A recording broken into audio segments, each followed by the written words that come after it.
warahmatullahi wabarakatuh. Apa kabar anak-anak? Alhamdulillah, luar biasa manis senyumnya. Allahu Akbar. Masya Allah, apakah ada yang tidak hadir hari ini? Wah, hadir semua ya. Alhamdulillah. Nah anak-anak, sebelum kita memulai belajar pada hari ini, kita berdoa terlebih dahulu ya. Kita berdoa sesuai dengan agama dan kepercayaannya masing-masing. Berdoa dimulai. Berdoa selesai. Nah anak-anak, kita harus selalu disiplin dan perlu diingat bahwa berdoa sebelum belajar agar pembelajaran kita hari ini berjalan dengan lancar dan kita dapat menerima materi-materi pembelajaran hari ini dengan baik.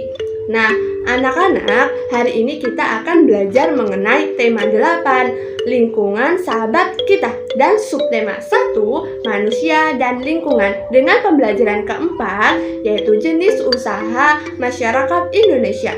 Nah, anak-anak, berikut ini adalah kompetensi dasar dan indikator pencapaian pada muatan IPS dengan tujuan pembelajaran kita hari ini. Nah, anak-anak, sebelum kita ke materi, Ibu mau tes dulu nih, mana semangatnya? Coba semangat pagi, pagi, tetap semangat, yes! Masya Allah. Nah, anak-anak, dalam pembelajaran ketiga dijelaskan bahwa manusia dapat memanfaatkan sumber daya alam di lingkungan sekitar dalam usaha pertanian. Bagaimana dengan jenis usaha yang lainnya ya? Nah, anak-anak, jenis usaha masyarakat Indonesia ini sebagian besar memiliki usaha yang bergerak di bidang pertanian. Selain di pertanian, ada bermacam-macam jenis usaha yang menghasilkan jasa dan barang.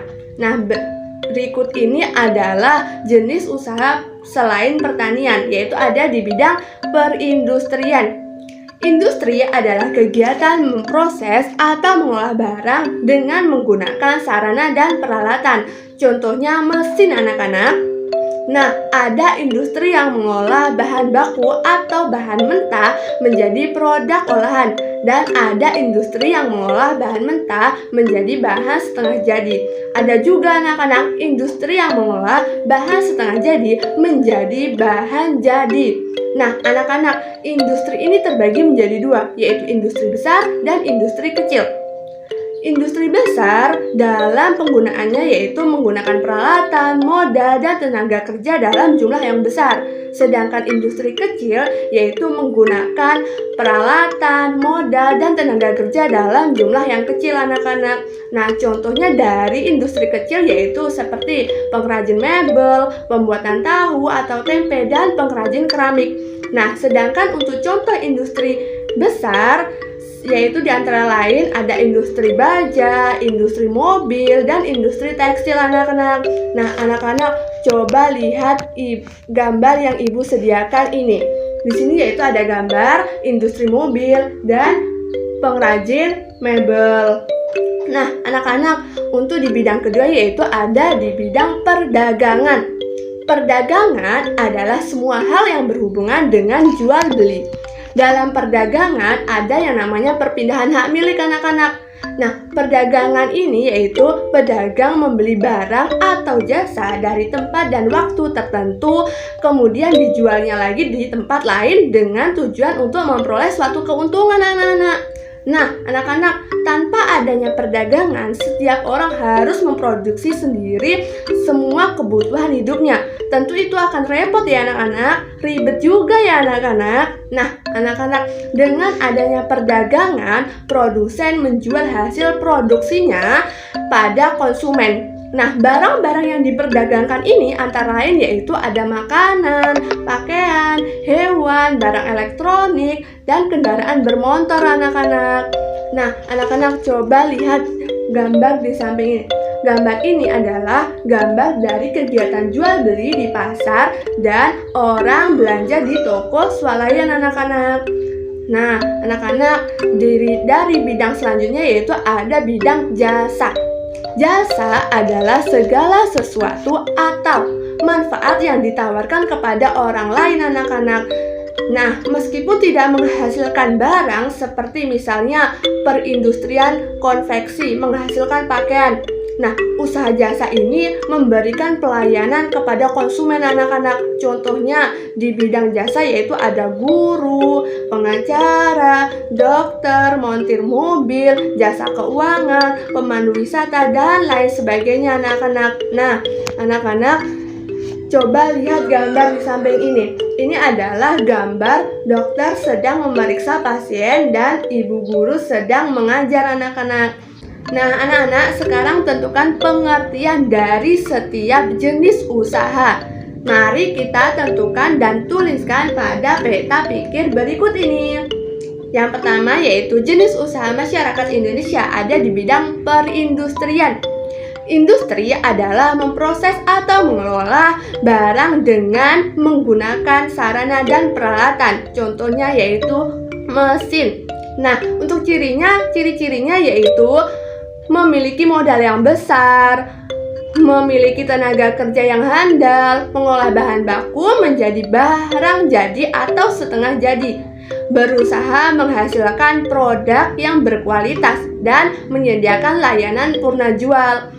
Yang di bidang selanjutnya yaitu di bidang perdagangan. Nah, pengertiannya yaitu perdagangan adalah semua hal yang berhubungan dengan kegiatan jual beli anak-anak. Nah, ciri-cirinya mempunyai tempat penyimpanan barang yang akan dijual lagi, lalu mengemas barang dengan rapi, dengan baik, dan dengan menarik. Selanjutnya yaitu menyediakan kemudahan layanan bagi konsumen. Nah, bidang selanjutnya yaitu ada di bidang jasa anak-anak. Jasa adalah segala aktivitas atau manfaat yang ditawarkan kepada orang lain atau kepada konsumen. Nah, ciri-ciri jasa ini apa anak-anak? Yaitu mengutamakan layanan yang baik kepada konsumen, membutuhkan keahlian khusus sesuai dengan jasa yang ditawarkan. Jadi, orang-orang yang menawarkan jasa ini harus memiliki keahlian khusus pada bidang yang ditawarkan anak-anak. Nah, selanjutnya yaitu menjaga loyalitas kesetiaan pelanggan. Nah, anak-anak, sebelum kita tutup pembelajaran kita hari ini, Ibu masih ada satu gambar lagi loh. Ini dia. Nah, ini adalah tugas yaitu anak-anak silahkan isi dengan kelompok masing-masing, yaitu yang apa saja usaha yang dilakukan oleh keluargamu atau tetanggamu. Nah, dituliskan misalkan Jamal, usaha keluarganya yaitu dokter, berarti bergerak di bidang jasa. Nah, manfaatnya apa? Yaitu pelayanan kesehatan. Selanjutnya, setelah diisikan tabel, anak-anak dapat menghitung nih jumlah jenis usaha yang sudah diidentifikasi. Misalkan jenis usaha pertanian. Nah, banyaknya ada berapa? Ada 5. Terus jenis usaha peternakan ada 3. Seperti itu ya anak-anak. Nah, setelah mengisikan pada tabel, anak-anak dapat menjawab beberapa pertanyaan berikut ini. Seperti jenis usaha apa yang paling sedikit, dan jenis usaha apa yang paling banyak, serta apa kesimpulan dari kalian anak-anak. Nah, alhamdulillah anak-anak kita sudah di penghujung pembelajaran. Nah, kita tutup dengan menghafalkan hamdalah ya. Alhamdulillahirobbilalamin. Nah, anak-anak, mari kita berdoa sesuai dengan agama dan kepercayaannya masing-masing. Berdoa dimulai. Berdoa selesai. Alhamdulillah. Nah, anak-anak, semoga pembelajaran kita hari ini dapat memberikan manfaat bagi kita semua ya. Dan Ibu ucapkan terima kasih. Wassalamualaikum warahmatullahi wabarakatuh.